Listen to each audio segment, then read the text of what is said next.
அத்தியாயம் 74. சூரத்துல் முத்தஸ்ஸிர். போர்த்திக் கொண்டிருப்பவர். அளவற்ற அருளாளனும் நிகரற்ற அன்புடையோனுமாகிய அல்லாவின் திருப்பெயரால் துவங்குகிறேன். போர்வை போர்த்திக் கொண்டிருப்பவரே, நீர் எழுந்திருப்பீராக. பிறகு அல்லாவின் தண்டனையிலிருந்து அச்சமூட்டி எச்சரிக்கை செய்வீராக. மேலும் உமது இரட்சகனை பெருமைப்படுத்துவீராக. மேலும் உமது ஆடைகளை தூய்மையாக வைத்துக் கொள்வீராக. இன்னும் அசுத்தத்தை வெறுத்துவிடுவீராக. நீர் கொடுத்ததை விட அதிகமானதைப் பெறக் கருதி மற்றவருக்கு உபகாரம் செய்யாதீர். இன்னும் உமது இரட்சகனுக்காக கஷ்டங்களைச் சகித்துக் கொண்டு நீர் பொறுமையுடன் இருப்பீராக. குழல் சூர் ஊதப்பட்டுவிட்டால் அந்நாளில் அவ்வாறு ஊதப்படுவதானது கடினமான நாளாக இருக்கும். அந்நாள் நிராகரிப்போருக்கு எளிதானதன்று. என்னையும் தனித்த நிலையில் நான் படைத்தவனையும் விட்டுவிடுவீராக. நான் அவனுக்கு ஏராளமான செல்வத்தையும் ஆக்கியிருந்தேன். அவனுடன் இருக்கக்கூடிய ஆண்மக்களையும் நான் அவனுக்கு கொடுத்தேன். அவனுக்கு வாழ்வதற்கு வேண்டிய தயாரிப்புகளை ஏற்கெனவே அவனுக்காக நான் தயார் செய்து வைத்தேன். பின்னும் நான் அவனுக்கு அதிகமாக்க வேண்டுமென்று அவன் ஆசைப்படுகின்றான். ஒருபோதும் அது நடந்தேறக்கூடியது அல்ல. நிச்சயமாக அவன் நம்முடைய வசனங்களுக்கு முரண்பட்டவனாக இருக்கின்றான். அதிசீக்கிரத்தில் அவனை வேதனையின் ஒரு கடினமான சிகரத்தில் நான் ஏற்றிவிடுவேன். நிச்சயமாக அவன் இந்த குரானுக்கு எதிராக சிந்தித்தான்.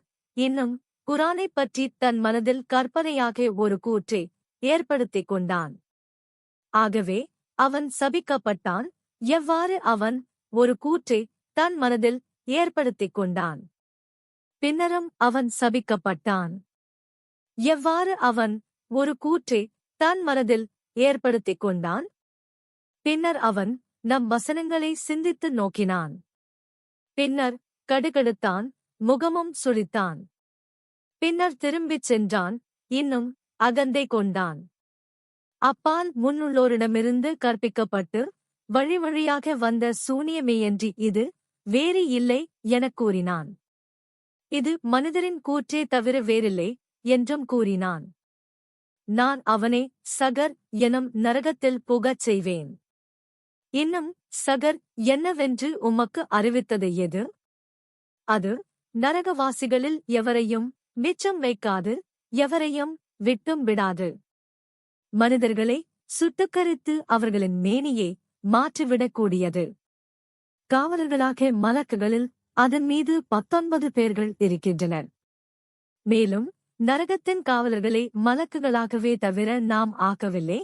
இன்னும் அவர்களுடைய எண்ணிக்கையை நிராகரிப்போருக்கு சோதனையாகவே தவிர நாம் ஆக்கவில்லை.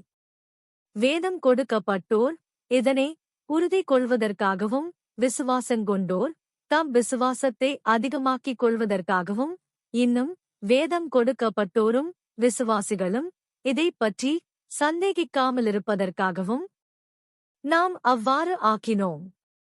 இன்னும் எவர்களுடைய இதயங்களில் நோய் இருக்கின்றனதோ அவர்களும் நிராகரித்துக் கொண்டிருப்போரும் இதனைக் கொண்டு உதாரணமாக அல்லாஹ் எதை அறிவிக்க நாடினான் என்று கூறுவதற்காகவும் இவ்வாறு ஆக்கினோம்.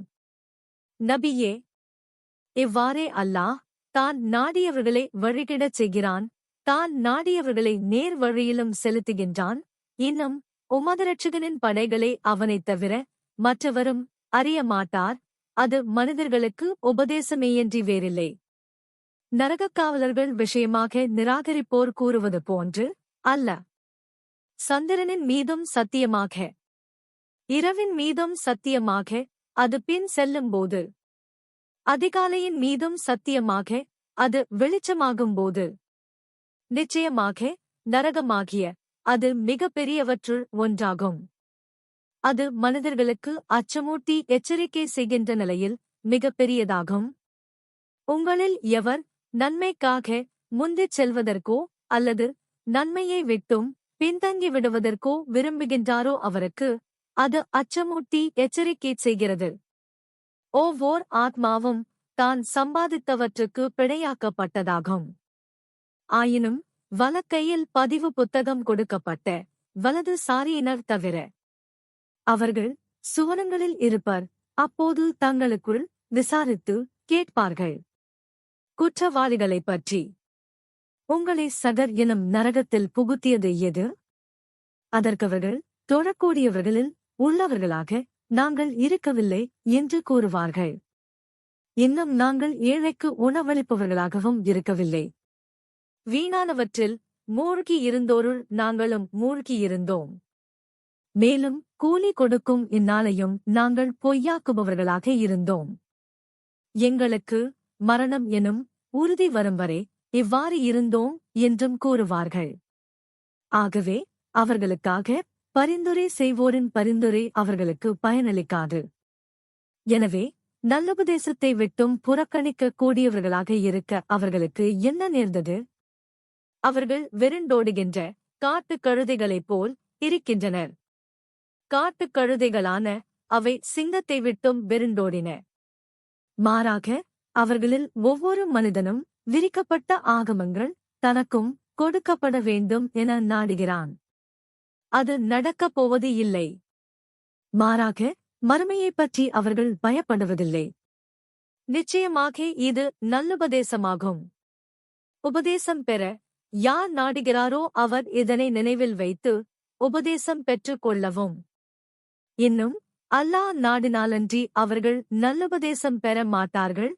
அவனே பயப்படுவதற்குரியவனும் விசுவாசிகளை மன்னிப்பதற்குரியவனும் ஆவான்.